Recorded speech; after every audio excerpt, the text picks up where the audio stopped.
တရားနာခွင့်ရနေသေးတယ်ဆိုတာနဲ့တဲ့ကုသိုလ်မဟုတ်ဘူး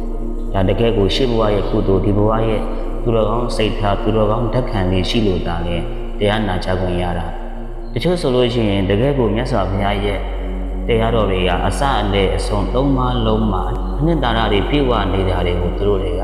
သိခွင့်မရဘူးတရားနာခြင်းနဲ့ဆိုရင်တော့မှနားမကြားလို့တရားနာခွင့်မရဘူးသူတော်ကောင်းတွေနဲ့နီးနီးကပ်ကပ်မနေရသူတော်ကောင်းတွေနဲ့မတွေ့ထိကြတော့စစ်မှန်တဲ့တရားတွေကိုသူတို့တွေကသိခွင့်မရဘူးစစ်မှန်တဲ့တရားတွေကိုသိခွင့်မရတော့အကောင်းနဲ့အဆိုးအမှားနဲ့အမှန်ဆိုတာကိုသူတို့မှဝေဖန်ပိုင်းခြားတတ်တဲ့ဉာဏ်ပညာတွေမပွင့်လင်းကြဘူးဒီတော့မိမိမှာကမျက်စိလည်းကောင်းနေသေးတယ်နားလည်းကောင်းနေသေးတယ်ဆိုရင်ဒါတကယ်ကိုကုသိုလ်ကံကောင်းတယ်လို့ယူဆလို့ရတယ်တရားနာကြခွင့်ရတယ်ဆိုတာအမှန်တန်ကြီးမြတ်တဲ့အခွင့်အရေးကောင်းကြီးပဲလို့ဦးစင်းကတော့ထင်တယ်စိတ်နှလုံးကိုအေးချမ်းစေတဲ့နာကြားလိုက်ရုံနဲ့ကုသိုလ်တွေဖြစ်စေတယ်စိတ်နှလုံးကိုအေးချမ်းစေတယ်ရှင်ထဲမှာရှိတဲ့တောကတွေကိုငြိမ်းအေးသွားစေတယ်ဆိုရင်တနေ့တစ်ပုဒ်လောက်ဖြစ်ဖြစ်တရားတွေကိုနာကြားပေးပါမြတ်စွာဘုရားကလောကုတ္တရာအတွက်ပဲဟောထားတာမဟုတ်လောကီမှာလည်းဘလို့နေဘလို့ထိုင်ရမယ်ဘလို့သွားရမယ်စီးပွားရေးရှာတာကအစဘလို့ပုံစံနဲ့ရှာရမယ်ဆိုတာကိုတကယ်ကိုအသေးစိတ်ကြကြမြတ်စွာဘုရားကဟောပြတာဆိုဆုံးမှထားတယ်လောကီလောကုတ္တရာနတ္တန်သောအကျိုးစီးပွားကိုဖြစ်စေတဲ့တရားတွေများစွာရှိတယ်အတရားတွေကိုသိခွင့်ရအောင်ကိုကအမြဲတမ်းစ조사အားထုတ်နေရမယ်အမြဲတမ်းလက်ညာကျင့်သုံးနေရမယ်ဆိုရင်အဖို့မဖြစ်နိုင်တဲ့အကျိုးကျေးဇူးတွေကိုများစွာရမှာဖြစ်ပါတယ်တရားနာတာနဲ့ပတ်သက်ပြီးတော့တရားနာတဲ့ပုဂ္ဂိုလ်တွေကဒီဘဝမှာဘလို့အကျိုးထူးတရားတွေကိုရလဲဆိုတော့တရားနာခြင်းအကျိုးတရား၅ပါးရှိတယ်နံပါတ်၁ကအာတုတံသူနာတိတဲ့မကြားရသေးတဲ့တရားဓမ္မတွေကိုကြားနာကြရတယ်ကြားနာခွင့်ရကြတယ်အချို့စကားတွေကဦးဇင်းတို့မသိဘူးဦးဇင်းတို့မကြားဘူးတဲ့စကားတွေဦးဇင်းတို့မသိတဲ့အရာတွေအများကြီးရှိတယ်အဲ့ဒါတွေကိုကြားနာခွင့်ရခြင်းတည်းဟူသောအကျိုးတရား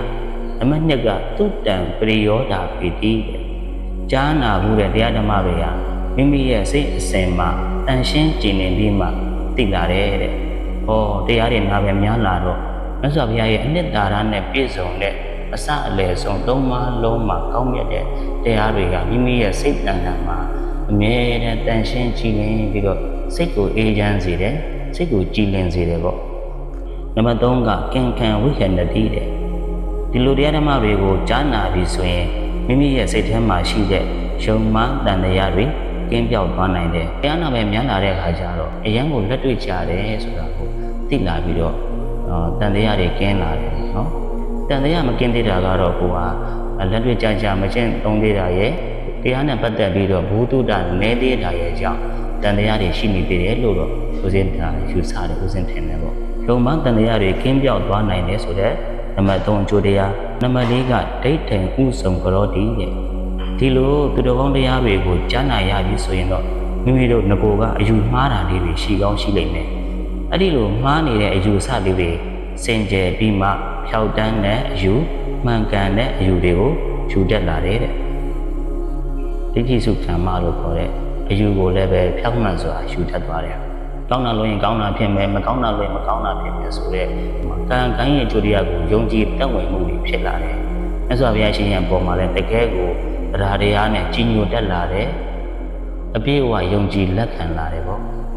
နောက်ဆုံးနံပါတ်5ကဘာလဲဆိုတော့စိတ်တမတ္တပတိတတိတဲ့အဲ့ဒီလိုသူတော်ကောင်းတရားတွေကိုကြားနာတဲ့ပုဂ္ဂိုလ်ရဲ့စိတ်အစဉ်မှာကြည်လင်တန်ရှင်းပြီးမှနေတယ်တဲ့စိတ်ထဲမှာကြည်လင်နေတဲ့စိတ်ထဲမှာတန်ရှင်းနေတယ်ဆိုရင်လည်းဒါကိုယ့်ရဲ့မျက်နှာလေးရလည်းပဲကြည်ကြည်လင်လင်ဖြစ်လာတယ်တန်တန်ရှင်းရှင်းဖြစ်လာတယ်စိတ်ကြည်နေတဲ့အတွက်ကြောင့်သူပြောတဲ့မြတ်စကားတိုင်းဟာတန်ဖိုးရှိတယ်သူလုပ်တဲ့မြတ်အလုပ်တိုင်းဟာလည်းတန်ဖိုးရှိတာကိုပဲလုပ်တယ်စိတ်တန်နေတဲ့ဒီလောကစိတ်ကလောကကြီးကိုပြုဆောင်နေတယ်တဲ့စိတ်ထားကြည်လင်ဖို့ကလည်းပဲစိတ်ကိုရေးကြည့်တယ်တရားနာခံများလာပြီဆိုရင်စိတ်ကလည်းပဲကြည်လင်လာမယ်ဆိုတဲ့အကျိုးတရား၅ပါးကိုခံစားရမှာဖြစ်တယ်။ဒါကြောင့်အလုံးစုံသောသူတော်ကောင်းတွေကနေ့စဉ်နဲ့မြတ်တရားတစ်ပုဒ်ကိုအခန့်ကြီးဖြစ်ဖြစ်အလုပ်ဝင်နဲ့ဖြစ်ဖြစ်ကြီးသွားနဲ့ဖြစ်ဖြစ်အနည်းဆုံးနာပြည့်အောင်တော့ကြိုးစားရမယ်။တရားများများနာလေသိဉာဏ်ပညာတွေများစွာတိုးလိမ့်မယ်။နော်ဒါဒီဘဝတည်းအကျိုးပေးမယ်ဒီဘဝတည်းရနိုင်တဲ့အကျိုးတရား၅ပါးပဲ။ဒါကြောင့်ရာခဲလာတဲ့ဒီဘဝလေးကိုရနေတော့မှာမျက်စိတွေကောင်းနေတော့နားတွေကောင်းနေတော့ခန္ဓာကိုယ်လေးကျန်းမာနေတော့ဘယ်လောက်ထိအသက်ရှင်မှမသိသေးဘူး အသက်ရှင်ခွင့်ရနေတဲ့အခိုက်အတန့်လေးတွေမှာတရားနဲ့ပဲဖြတ်တန်းသူတော်ကောင်းစိတ်ထားလေးနဲ့ပဲဖြတ်တန်းသွားမှဆိုရင်ကိုယ့်ရဲ့နောက်ဆုံးနေဝင်ချိန်ဟာလည်းပဲနောင်တတွေကင်းကင်းနဲ့စိတ်ချမ်းသာစွာနဲ့ပဲကိုပါနောက်ဆုံးနေဝင်ချိန်ကိုကောင်းမွန်စွာဖြတ်ကျော်နိုင်မှာဖြစ်ပါတယ်ဓမ္မမစေများအလုံးတရားဓမ္မများကိုနာကြားရ၍သူတော်ကောင်းစိတ်ထားသူတော်ကောင်းတက်ခံများရှိနိုင်ကြပြီနဲ့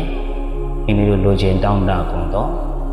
နဲ့ရွာသူတွေစားတဲ့ကောင်းကျိုးချမ်းသာများကိုရရှိကြပြီးအဆုံးမှာဆုံးဘဝဖြစ်တဲ့ပစ္စည်းမဘဝကနောက်ဆုံးဘဝတွေမှာပြင်းငြိမ်းရာဖြစ်တဲ့နိဗ္ဗာန်ချမ်းသာကိုရှောင်နိုင်ကြပါစေလို့ဦးဇင်းကဆုတော်မေတ္တာပို့တာပြလိုက်